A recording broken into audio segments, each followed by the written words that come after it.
Selamat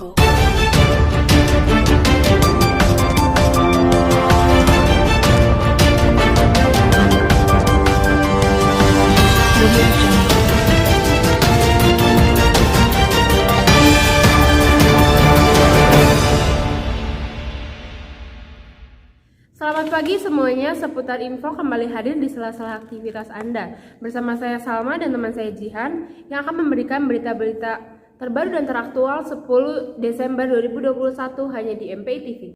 Presiden Joko Widodo mengatakan bahwa korupsi merupakan kejahatan luar biasa atau extraordinary crime yang mempunyai dampak luar biasa.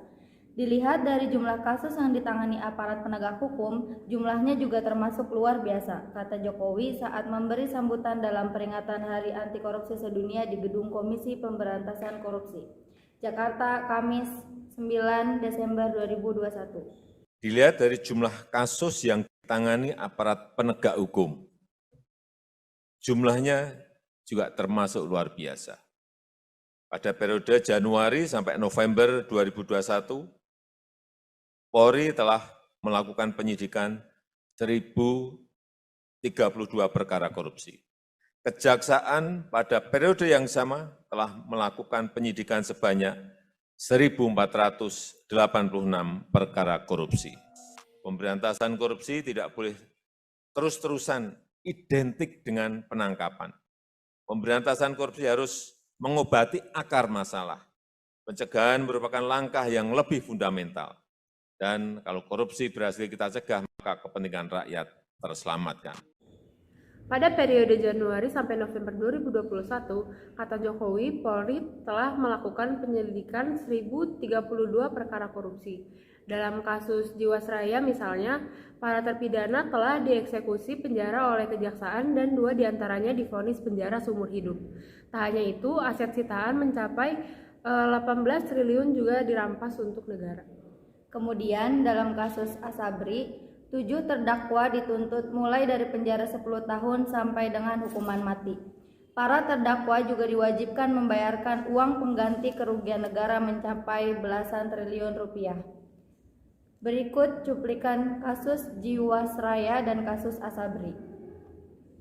Yang tersebut dilakukan untuk memperoleh fakta adanya kegiatan investasi yang melibatkan grup-grup tertentu. Ini ada 13 grup, 13 perusahaan yang melanggar prinsip tata kelola perusahaan yang baik atau good corporate governance. Sebagai akibat transaksi tersebut, PT Asuransi Jiwasraya Persero sampai dengan bulan Agustus 2019 menanggung potensi kerugian negara sebesar 13,7 miliar triliun. 13,7 triliun. Hal ini merupakan perkiraan awal. Jadi 13,7 triliun adalah hanya perkiraan awal dan diduga ini akan lebih dari itu. Ini adalah persoalan yang sudah lama sekali, mungkin 10 tahun yang lalu. Problem ini sudah yang dalam 3 tahun ini sebetulnya kita sudah tahu dan ingin menyelesaikan masalah ini. Tapi ini bukan juga masalah yang ringan. Tapi saya setelah lantikan Pak Menteri BUMN, kemarin kita juga sudah rapat Kementerian BUMN dan Kementerian Keuangan. Yang jelas gambaran solusinya sudah ada. Kita tengah mencari solusi itu, sudah ada. Masih dalam proses semuanya. Tetapi yang berkaitan dengan hukum, ya ranahnya memang sudah masuk. Kalau itu ranah kriminal, ya sudah masuk wilayah hukum. Dan alternatif penyelesaian itu memang masih dalam proses. Dalam 6 bulan ini kita coba persiapkan solusi-solusi yang salah satunya diawali nanti dengan pembentukan holdingisasi pada perusahaan asuransi supaya nanti ada cash flow juga membantu nasabah-nasabah yang hari ini belum mendapat kepastian. Tapi ini yang mesti saya tekankan, restrukturisasi. Ya, jadi prosesnya pasti berjalan gitu. Mungkin itu aja. Menteri Pendidikan, Kebudayaan, Riset, dan Teknologi Nadiem Makarim mengumumkan sejumlah program Kemendikbudristek yang akan diluncurkan pada tahun 2022. Beberapa diantaranya yaitu rekrutmen PPPK Guru 2022 dan penggantian kurikulum. Nadiem mengungkapkan Kemendikbudristek akan memulai menawarkan kurikulum yang lebih merdeka bagi guru dan murid. Kurikulum itu saat ini tengah diuji cobakan di sejumlah sekolah penggerak. Kami akan mulai menawarkan kurikulum yang jauh lebih merdeka. Sekarang lagi dites di sekolah-sekolah penggerak, ujarnya dalam puncak perayaan Hari Guru Nasional Kamis 25 November 2021. Berikut berita News MPI TV. Sekolah, guru, dan muridnya pun punya kebebasan. Kebebasan untuk berinovasi, kebebasan untuk belajar dengan mandiri dan kreatif. Dan itu mungkin yang akan kita terus bantu.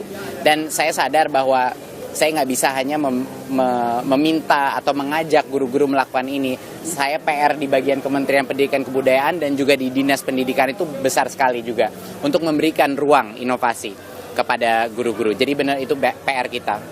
Dan yang kedua adalah banyak orang mengira bahwa sebenarnya reformasi pendidikan ini, peningkatan kualitas pendidikan itu suatu hal yang dilakukan oleh pemerintah saja ataupun berdasarkan kurikulum saja, kebijakan maupun anggaran. Saya di sini untuk bilang bahwa itu dampaknya sangat kecil dibandingkan ini menjadi gerakan. Gerakan di masing-masing sekolah, gerakan untuk yang namanya itu guru penggerak. Guru penggerak ini beda dari yang lainnya.